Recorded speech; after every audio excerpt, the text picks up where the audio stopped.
ஆதி காலத்து மனுஷன் வந்து பேயை பார்த்து பயந்தான். ஓகே, இப்போ இருக்கிற மனுஷனும் ஏன் பேயை பார்த்து பயப்படுறான்? பேய் இருக்குதா இல்லையா? பேய் மேலே ஏன் இன்னும் மக்களுக்கு நம்பிக்கை இருக்குது அப்படின்றத பற்றி பார்ப்போம். வெல்கம் டு ஆஸ்ட்ரக்லன். Thank you for all the love and support. வீடியோஸ்லாம் பிடிச்சிருந்துச்சு அப்படின்னா சப்ஸ்கிரைப் பண்ணுங்கள், ஃப்ரெண்ட்ஸ்லாம் ஷேர் பண்ணுங்கள். அண்ட் எக்ஸ்பர்டைசர் அகாடமியில் வந்து இன்ஜினியரிங் பண்டில் அடுத்தது வருது. இப்போ 3ds Max சிவில் 3D தாண்டி இப்போ அடுத்து வந்து ஸ்கெட்சப் போகிற போது அண்ட் சாலிட் ஒர்க்ஸும். ஸோ இதை செக் பண்ணி பாருங்கள். அண்ட் ஆல்சோ நம்ம ஏற்கனவே டெக் பண்டில் போட்டிருக்கிறோம். இது இல்லாமல் வந்து டெக் ஃபவுண்டேஷன் அப்படின்னு சொல்லிட்டு நான் ஒன்று பண்ண போகிறேன். அதில் வந்து நம்ம அந்த ஒரு விஷயத்தில் வந்து ஒவ்வொரு டெக்னாலஜியும் வந்து எதுக்கு, இப்போ ஃபார் எக்ஸாம்பிள் வந்து கஃப்கா இருக்குது, இப்போ வந்து பிக் டேட்டான்றாங்க, அண்ட் இப்போ லெட்ஸே டாக்கர்ஸ் இருக்குது, அண்ட் இந்தமாரி ஒவ்வொரு டெக்னாலஜிஸுமே வந்து எதுக்கு, இதோட பர்பஸ் என்ன, இது எப்படி ஒர்க் ஆகுது அப்படின்ற ரொம்ப சிம்பிளான ஒரு டேர்ம்ஸில் நம்ம இந்த கம்ப்ளீட் டெக் ஸ்டாக் எல்லாத்தையுமே வந்து அண்டர்ஸ்டாண்ட் பண்ணிக்க முடியும். அண்ட் ஆல்சோ இதை தாண்டி முக்கால்வாசி டெவலப்பர்ஸ் ஒர்க் பண்ணாத ஏரியாஸ்லையும் இப்போ இன்ஜினியரிங் சைடில் நிறைய டெக்னாலஜிஸ் இருக்குது. இப்போ பிம்னா என்ன அப்படின்ற ஒரு கான்செப்டே நிறைய டெக்னாலஜியில் ஒர்க் பண்ணுற ஸ்பேஸில் இருக்கவங்களுக்கு தெரியாது. ஸோ இந்தமாரி விஷயங்கள் எல்லாத்தையுமே வந்து ரொம்ப சிம்பிளிஸ்டிக்கான டேர்ம்ஸில் வந்து ஒவ்வொரு மாடியூலில் பண்ண போகிறோம். ரொம்ப சிம்பிளான ஷார்ட்டான ஒரு கோர்ஸ் அது. ஸோ செக் பண்ணி பாருங்கள். இப்போ இருக்கிற சில மனுஷங்களை வந்து பேய் இருக்குன்னு சொல்லிட்டு நம்புறாங்க.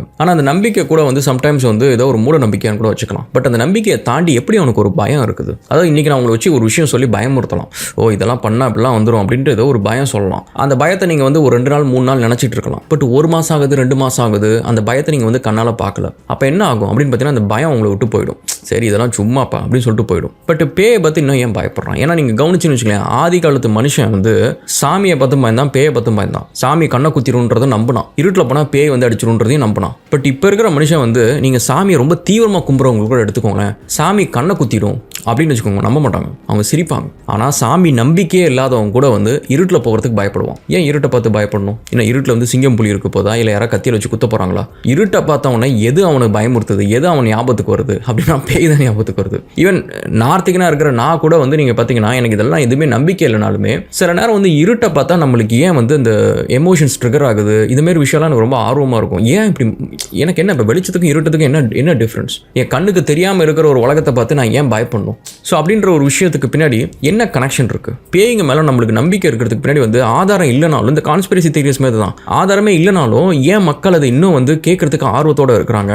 அது மேலே ஏன் வந்து ஒரு நம்பிக்கையோ ஒரு பயமோ எப்படி வருது அப்படின்னு பார்த்தீங்கன்னா ஏதோ ஒரு உணர்வு பூர்வமாக ஏதோ ஒரு கனெக்ஷன் இருக்குது அப்படின்னு சொல்லிட்டு தான். இந்த லாஸ்ட் வீடியோவில் கனவு பற்றி நம்ம பார்க்குறப்ப ஏன் நம்மளுக்கு ஒரு சில கனவு மட்டும் ஹைப்பர் ரியலிஸ்டிக்காக இருக்குது, மற்றதெல்லாம் வந்து நம்ம நம்ப மாட்டோம், மறந்து கூட போயிடுறோம். ஒரு சில கனவுலாம் வந்து நம்ம அடுத்த நாளும் பாதிக்கிற அளவுக்கு ஏன் இருக்குது அப்படின்னு பார்த்தீங்கன்னு வச்சுக்கோங்களேன். இப்போ இந்த உலகம் ரியலான உலகன்றதை நம்ம எப்படி நம்புவோம்? ஒன்று என்னன்னா, இந்த ரியல் வேர்ல்டோட ஃபிசிக்ஸ் வந்து நம்மளுக்கு அப்ளை ஆகும். பிரிட்டி மச் இந்த டேபிள் வந்து எனக்கு இந்த டேபிளை தாண்டி கை உள்ளர போகாது, இந்த ரூம் வழியாட்டி நான் வந்து இந்த கதை வழியாட்டி தான் வெளில போக முடியாது, செவுத்து வழியாட்டி நான் வெளியில் போக முடியாது அப்படின்னு சொல்லிட்டு இந்த ரியல் வேர்ல்டு ஃபிசிக்ஸ் வந்து எனக்கு உணர்த்திக்கிட்டே இருக்கும் அந்த உலகத்தில் ரியலாக இருக்கிறேன். இப்போ ஃபேனை போட்டால் எனக்கு காற்று என்னால் உணர முடியும். பட் இந்த மாதிரி எந்த ஒரு உணர்வு பூர்வமான ஒரு விஷயமும் அனுபவிக்காமல் ஒரு கனவுக்குள்ளார நான் அதில் இருந்தேன் அப்படின்றத நம்ம எப்படி ஹைப்பர் ரியலிஸ்டிக்காக உணர்றோம் அப்படின்னு பார்த்தீங்கன்னு வச்சுக்கோங்களேன். இந்த நிஜ உலகத்துக்கும் கனவு உலகத்துக்கும் இருக்கிற ஒரு டிஃபரன்ஸ் என்ன அப்படின்னா இம்பர்ஃபெக்ஷன்ஸ். இப்போ இந்த இடத்துல வந்து தூசி இருக்கும், டேபிளில் ஒரு சின்ன கீரல் இருக்கும், செவுத்தில் ஒரு கரை இருக்கும், என் கையில் வந்து ஒரு அடிபட்டு இருக்கும், இப்படின்ற சின்ன விஷயங்கள் எல்லாமே வந்து நம்மளே அறியாமல் நம்ம கண்ணில் படும். இதுதான் நீங்கள் வந்து படத்துலலாம் சில சமயம் அனிமேஷன்லாம் பார்த்தீங்கன்னு வச்சுக்கோங்களேன், இது என்னப்பா ரியலிஸ்டிக்காகவே இல்லை, இது என்னப்பா ரியலிஸ்டிக்காக இருக்குது, சூப்பராக இருக்குது, ஏன் அவதார் நம்மளுக்கு ரியலிஸ்டிக், 100% வந்து ஒரு இமேஜினரி வேர்ல்டு தான் அது.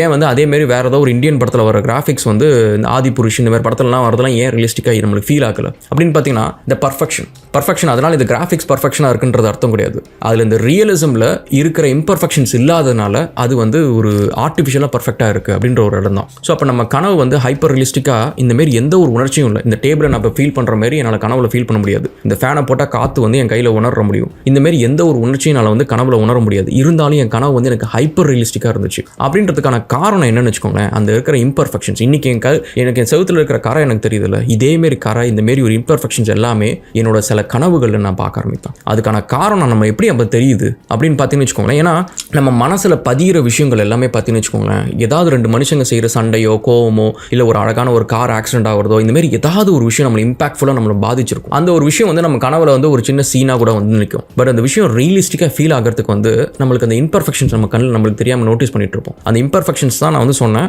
நம்ம ஒரு ஆல்டர்னேட் டைமென்ஷனில் இன்னொரு பேரலல் யூனிவர்ஸில் வந்து நிஜமாலுமே அந்த இடத்துல நம்ம ஒரு இருந்திருப்போம், கனெக்ட் ஆகிருப்போம். அதனால தான் அந்த கனவு நம்மளுக்கு ரியலிஸ்டிக்காக இருக்குது. ஏன்னா அந்த இம்பர்ஃபெக்ஷன்ஸ் எல்லாம் நம்ம ஃபீல் பண்ணுறோம். ஏன்னா நம்ம உணர்ச்சியை ஃபீல் பண்ண முடியாது, அது இருந்துச்சு இது இருந்துச்சு அப்படின்ற அந்த உணர்ச்சி வந்து நம்மளை வந்து எதுவும் பாதிக்கலாம் போகிறது கிடையாது. பட் அந்த இம்பர்ஃபெக்ஷன்ஸ் இந்தமாரி விஷயங்கள் வந்து நம்மளுக்கு ரொம்ப ரியலிஸ்டிக்காக ஒரு இருந்திருக்கும் அப்படின்னு நான் சொல்லியிருந்தேன். இந்த கனவு பேய் அதுக்கப்புறம் இந்த ஸ்பிரிட் வேர்ல்டுக்குள்ளே இருக்கிற கனெக்ஷன் என்னென்னு பார்த்தீங்கன்னு வச்சுக்கோங்களேன். நம்ம உயிரோடு இருக்கும்போது நம்மளோட கான்ஷியஸ்னஸ் வந்து ஒரு மாதிரி ஒர்க் ஆகும், நம்ம இறந்ததுக்கப்புறம் வேறு மாதிரி ஒர்க் ஆகும். இந்த கான்ஷியஸ்னஸ்னால் என்ன? அப்படின்னு பார்த்தீங்கன்னா, நான் இங்கே தான் இருக்கேன், எனக்கு நான் தான் இம்பார்ட்டன்ட், என் உயிர் இங்கே தான் இருக்குது, என் உயிரை நான் எப்படியாவது காப்பாற்றிக்கணும் அப்படின்னு சொல்லிட்டு இந்த ஹோல் பிரபஞ்சத்திலே வந்து என்ன மிட் பாயிண்ட் ஆக்கும் அந்த கான்ஷியஸ்னஸ். உங்களுக்கும் இந்த ஹோல் பிரபஞ்சத்திலேயே நடு சென்டர் மைய புள்ளி யார் அப்படின்னு பார்த்தீங்கன்னா நீங்கள் தான். நீங்கள் சொல்லலாம், இல்லை ராகுல், எனக்கு வந்து என்னை விட என்னோட கேர்ள் ஃப்ரெண்ட் ரொம்ப பிடிக்கும். அதேமாதிரி ஒரு அம்மா சொல்லலாம், இல்லை என்னை விட என் பசங்க தான் எனக்கு ரொம்ப பிடிக்கும். அதேமாதிரி ஒரு சில பேர் சொல்லலாம், எனக்கு வந்து தலைவரை பிடிக்கும், அஜித் பிடிக்கும், விஜய் பிடிக்கும், தோனியை பிடிக்கும், என் உயிரே போனாலும் பரவாயில்ல, எனக்கு அவங்க தான் முக்கியம் அப்படின்ற மாதிரிலாம் நம்ம சொல்லலாம். இதுக்கு வந்து ஒரு எக்ஸ்பெரிமெண்ட்டே இருக்குது. என்னன்னா, ஒரு குரங்கு அதோட குழந்தைய தூக்கி ஒரு ரூமில் போட்டுடுறாங்க.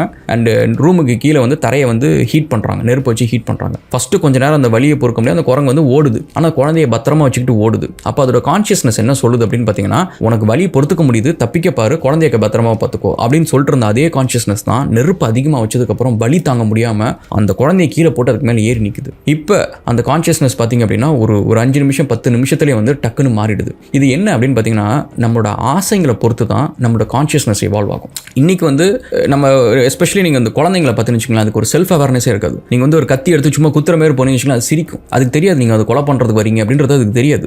நீங்கள் அதை உயிரை காப்பாற்றுறதுக்கு சாப்பாடு கொடுப்பீங்க, ஆனால் அது வேணான்னு சொல்லி அடம் பண்ணும். அது விளையாடுறதுக்கு ஒரு சாமா இருக்கும், அதை உடைக்க ட்ரை பண்ணும். ஸோ இதே குழந்தை தான் வந்து தன்னை காப்பாற்றிக்க தெரியல, தன்னை பற்றி ஒரு செல்ஃப் அவேர்னஸ் இல்லை, நான் இங்கே தான் இருக்கேன், என் உயிர் வேணும் அப்படின்ற ஒரு சீரியஸ்னஸ் இல்லாத அதே குழந்தைங்க தான் வளர்ந்ததுக்கு அப்புறம் வந்து 10 நாள் சாப்பாடு போடாமல் இருந்தீங்கன்னா உங்கள்கிட்ட போராடி அடிச்சு பிடிச்சி சாப்பாடு வாங்கி தின்னும். அந்த லெவல் ஆஃப் கான்ஷியஸ்னஸ் வந்து அப்போ அது தெரிஞ்சிடும், என் உயிர் இங்கே இருக்கேன், என் உயிரை நான் காப்பாற்றிக்கிறதுக்கு நான் அடுத்து என்ன பண்ணணும் அப்படின்ட்டு. தேடல் இருக்கிற எல்லா உயிருக்கும் பசி இருக்கும்ல, அந்த பசியை எடுத்துட்டிங்கன்னா என்ன ஆகும்னா அந்த தேடல் மட்டும் குறையவே குறையாது. மனுஷனை பொறுத்த வரைக்கும் அப்படி. மற்ற உயிரினங்கள்லாம் பார்த்தீங்கன்னு வச்சுக்கோங்களேன், அதுங்களுக்கு வந்து எப்போ தேட ஆரம்பிக்கும் அப்படின்னு பார்த்தீங்கன்னா பசி இருந்தால் தான். நீங்கள் சிங்கம் புலியெல்லாம் பார்த்தீங்கன்னு வச்சுக்கோங்க, நல்லா தின்றுச்சு அப்படின்னா 10 நாள் கூட போய் வேட்டையாடாது, தேடவே தெரியாது, பாட்டுக்கும் படுத்தே கிடக்கும். திரும்ப எப்போ பசிக்க ஆரம்பிக்குதோ அப்போ தான் தேட ஆரம்பிக்கும். ஆனால் மனுஷன் அப்படி கிடையாது. மனுஷனுக்கு வந்து பசி இருந்தாலும் இல்லைனாலும் தேடிக்கிட்டே இருப்போம். இதை வந்து நான் அந்த சுச்சி லீக்ஸ் வீடியோவில் வந்து நான் சொல்லியிருந்தேன், வேம்பயர்ஸ் அப்படின்னு சொல்லியிருந்தேன். நம்ம லைஃப்பில் எல்லாத்தையுமே பார்த்து முடிச்சிட்டோம் அப்படின்னா அடுத்தது நம்ம ஏதாவது ஒன்று பார்க்கறதுக்காக நம்ம அலைஞ்சிக்கிட்டே தான் இருப்போம், பேய்மேர் ஆகிடுவோம். ஸோ அப்போ என்ன ஆகுது அப்படின்னு பார்த்தீங்கன்னா, இந்த கான்ஷியஸ்னஸ் வந்து எது டிசைன் பண்ணுது,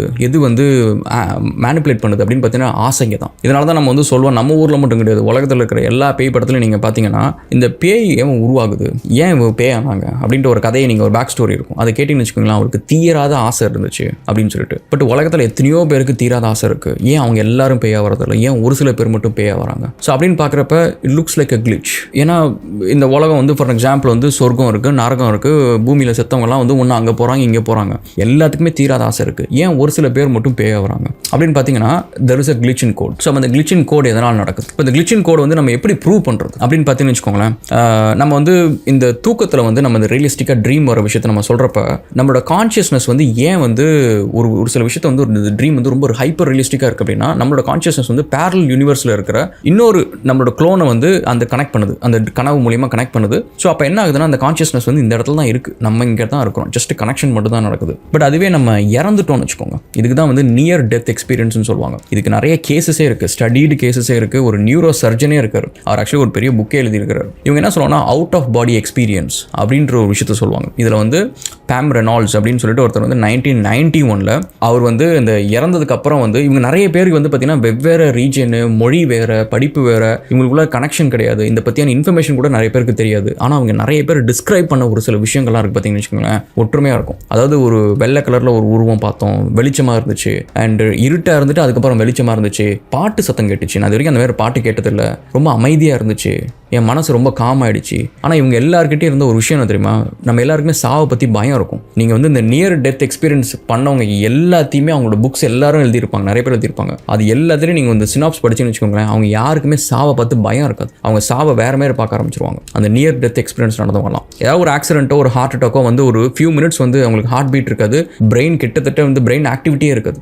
அந்த டைமில் வந்து அவங்களுக்கு இந்த எக்ஸ்பீரியன்ஸ் வரும். இதில் வந்து நிறைய பேர் சொல்கிற ஒரு சில விஷயங்கள்லாம் பார்த்தீங்கன்னா மிராக்குலஸாக இருக்கும். என்னன்னா ஒரு லேடி வந்து அவங்க வந்து இதில் இருக்காங்க, ஸ்ட்ரக்சரில் இருக்கிறாங்க, அந்த ஒரு ஃபியூ மினிட்ஸ் வந்து அவங்களுக்கு உயிரே கிடையாது. அந்த டைமில் வந்து அவங்க தள்ளி நின்று என்ன நடக்குது, யார் என்னென்ன பேசுகிறா, அதுக்கப்புறம் செவுத்தில் வந்து அந்த பக்கம் வந்து ஒரு ஷூ வந்து ஒரு பக்கம் தொங்கிட்டு இருந்துச்சு, அந்த ஷூவோட கலர் கொண்டு இவன் பெட்டை விட்டு எந்திரிக்கவே கிடையாது இவ்வளோ நேரம், அந்த ஹாஸ்பிட்டல் அந்த சைடு போய் அவங்க பார்க்க கூட கிடையாது. ஸோ ஆனால் அது கரெக்டாக அதை சொல்லியிருக்காங்க. இதே மாதிரி தான் நிறைய அந்த நியர் டெத் எக்ஸ்பீரியன்ஸில் பார்த்தீங்கன்னு வச்சுக்கோங்களேன், அவுட் ஆஃப் பாடி எக்ஸ்பீரியன்ஸ்னு ஒன்று இருக்குது. அது என்னன்னா நம்ம உடம்பு விட்டு டக்குன்னு வெளியில் வந்துடுவோம், வெளியில் வந்துட்டு என்ன நடக்குதுன்னு சொல்லிட்டு நம்ம பார்ப்போம். நம்ம இந்த கனவு உலகத்தில் நாங்கள் ஒரு விஷயம் சொல்கிறது நீங்கள் கவனிச்சுன்னு வச்சுக்கோங்களேன். நம்ம முக்காவாசி கனவு ஆல்மோஸ்ட் 99% ஆஃப் கனவு வந்து நம்ம ஃபர்ஸ்ட் பர்சன் வியூவில் தான் பார்ப்போம். நம்மளோட கான்ஷியஸ்னஸ் உடம்புக்குள்ளே இருக்கிறப்ப நம்ம ஃபர்ஸ்ட் பர்சன் வியூவில் தான் பார்ப்போம். நம்ம கண்ணில் இருந்து அந்த உலகத்தை பார்ப்போம். நம்ம தள்ளி நின்று நம்மளை பார்க்கவே மாட்டோம். ஆனால் அந்த நியர் டெத் எக்ஸ்பீரியன்ஸில் இருக்கிறவங்க எல்லாரும் சொன்ன ஒரு விஷயம் என்னன்னா, தள்ளி நின்று அவங்கள பார்த்தேன் அப்படின்னு சொல்கிறாங்க. அந்த உடம்பு விட்டு அப்போ அந்த கான்ஷியஸ்னஸ் வந்து வெளியில் போகுது அப்படின்னு சொல்லிட்டு. பட் ஏன் இது எல்லாத்துக்குமே வரதில்லை? அதான் தீராத ஆசை இருக்கிறவங்க எல்லா மனுஷனுக்கும் தீராத ஆசை எப்படி இருந்தாலும் இருந்திருக்கும். ஏன் எல்லாரும் பேயா வரதில்லை அப்படின்னு பார்க்குறப்ப இது வந்து மேபி ஒரு கிளிச்சின் கோடாக கூட இருக்கலாம். சரியா? ஸோ அது இது எல்லாமே சும்மா நான் ஒரு இமேஜினேஷனில் இந்த கனெக்ஷன் பண்ணி சொல்கிறேன். ஸோ அப்போ வந்து ஒரு மனுஷன் வந்து இறக்குறான், இறந்ததுக்கப்புறம் லெட்ஸே சொர்க்கமோ நரகமோ போகிறான், திரும்ப வந்து அவனோட பண்ண பாவம் புண்ணியெல்லாம் பொறுத்து அவன் திரும்ப வந்து உயிருக்கு வரான் அப்படின்னு சொல்லிட்டு இந்த எல்லா ரிலீஜன்லையுமே இந்த ஒரு விஷயம் இருக்கும். அதாவது கார்மான்வாங்க, சம்சாரான்வாங்க, அதுக்கப்புறம் வந்து நிர்வாணா, புத்திசம்ல நிர்வாணா, மகாவீர் ஒரு மாதிரி சொல்லுவார். இவங்க எல்லாருமே வந்து ஒவ்வொரு ஆங்கிளில் வந்து இந்த ஒரு விஷயத்த சொல்லுவாங்க. இந்த சைக்கிள் ஆஃப் லைஃப் அப்படின்ற ஒரு விஷயத்த சொல்லுவாங்க. ஸோ அப்போ இந்த சைக்கிள் ஆஃப் லைஃப்பில் ஏதாவது ஒரு கிளிச்சின் கோட் இருந்துச்சு அப்படின்னா அது வந்து சம்டைம்ஸ் இந்த ஸ்பிரிட் வேர்ல்டாக மாறலாததுக்கு ஒரு வாய்ப்பு இருக்குது. நான் அந்த லெவல் ஆஃப் கான்ஷியஸ்னஸ் எதை ஆல்டர் பண்ணுது அப்படின்னு பார்த்தோம்னா நம்ம இந்த டிசையர் தான், ஆசை தான். ஏன்னா இந்த குழந்தைங்களுக்கு எப்படி வந்து இந்த செல்ஃப் அவேர்னஸ் கம்மியாக இருக்குதோ ஆசைங்க காரணம், அதுக்கு ஆசைங்க கம்மியாக இருக்குது. அதே வளர அந்த மனுஷனுக்கு வந்து ஆசை அதிகமாக அந்த செல்ஃப் அவேர்னஸ் அதிகமாகிடுது. நான் முக்கியம், நான் தான் முக்கியம், அந்த நார்சிசிஸ்ட் ஆகிறது, இந்த மாதிரி விஷயங்கள்லாம். ஸோ அப்போ ஒரு மனுஷன் வந்து சாகிறப்ப அவனோட கான்ஷியஸ்னஸ் ஏதோ ஒரு பர்டிகுலர் ஸ்டேட்டில் இருக்குது. பிகாஸ் ஆஃப் அவனோட ஆசைங்க அந்த அளவுக்கு ஏதோ ஒரு ஆசை. அதில் ஏதோ ஒரு சில விஷயங்கள் வந்து ஒரு பேட்டர்ன் மாதிரி வந்து இந்த கோடை கிளிச் பண்ணுது. ஹெல்லோ ஹெவனோ அந்த மாதிரி ஒரு இடத்துக்கு ட்ரான்ஸ்ஃபர் ஆகிறதுக்கு பதிலாக வந்து கிளிச் ஆகி அவன் அந்த உலகத்திலே வந்து ஒரு ஸ்பிரிட் வேர்ல்டில் சுற்றிட்டு இருக்கான். அண்ட் ஆல்சோ இது நீங்கள் கவனிச்சிங்கன்னு வச்சுக்கோங்களேன், அவன் வந்து 1000 வருஷம் சுற்றுறது இல்லை. முக்காசி கதைகளை கேட்டிங்கன்னா அந்த பேய் வந்து அட் ஒன் பாயிண்ட்ல வந்து போயிடும். அதுக்கு வந்து ஆசை தீந்துடும், ஏதோ நடக்கும், அது போயிடும். ஸோ அந்த ஸ்னாப்ஷாட் பேக்கப்ஸ் எல்லாமே டெலிட் ஆகிறதுக்கு ஒரு 30 days 60 days 90 days ஆகும். ஸோ கிட்டத்தட்ட அந்த மாதிரி வந்து இந்த கிளிச்டு கோட் எல்லாத்தையுமே வந்து அப்பப்போ பர்ச் பண்ணுவாங்கன்னு நினைக்கிறேன். அதனால தான் அந்த ஆவிங்கெல்லாம் வந்து ஏன்னா இன்னைக்கு நீங்கள் பார்த்தீங்கன்னு வச்சுக்கோங்க, டிமாண்டி காலனி அப்படின்னு சொல்லிட்டு ஒரு இடத்துல வந்து இங்கே பாருங்க ஒரு ஆவி இருக்குது அப்படின்னு சொல்லிட்டு இந்த ஒரு கதை சொல்கிறாங்க. ஒரு 100 வருஷத்துக்கு முன்னாடி பிரிட்டனில் ஏதோ ஒரு பில்டிங்கில் அந்த மாதிரி ஒரு பேய் இருந்திருக்கு அப்படின்னு சொல்லிட்டு கதை சொல்லுவாங்க. அந்த வீட்டை இடிச்சிட்டு இப்போ வேறு வீடு கட்டியிருப்பாங்க. இப்போ அந்த இடத்துல அந்த கதை யாருமே பேச மாட்டாங்க. அந்த ஆவி அப்போ என்ன போச்சு, வீடு இடிச்சோடனே அப்போ அந்த ஆவி உடனே மறைஞ்சு போச்சு. ஸோ அப்போ ஐ திங்க் வந்து சிமிலர் டு நம்ம சிமுலேஷன் தியரியில் இருக்கிற நிறைய விஷயம் கனெக்ட் ஆகுது. ஸோ நம்மளோட கான்ஷியஸ்னஸ் வந்து it's basically written code. And so அந்த ரிட்டன் கோட் வந்து இந்த ப்ரோக்ராமை க்ளோன் பண்ணி காப்பி பண்ணி இன்னொரு உலகம் வந்து அவங்க கிரியேட் பண்ணி சிமுலேஷன் ரன் பண்ணிருக்கிறாங்க நம்ம கிரியேட்டர்ஸ். நீங்கள் அதுக்கு ப்ரே பண்ணுங்கள், பட் அவங்களாம் கேட்கலாம் மாட்டாங்க. ஸோ அவங்க வந்து க்ளோன் பண்ண கோட் வந்து பிரிட்டி மச் இங்கே இருக்கிற அதே கோடு அந்த கோடு அது நம்ம டிஎன்ஏ எடுத்து பாருங்களேன். பிரிட்டி மச் என்ன அது ஃபுல்லாக எல்லாமே வந்து ஏபிசிடி கோடு தான். ஸோ அப்போ அந்த மாதிரி 2 கோடு சேம் கோடு இருக்குது.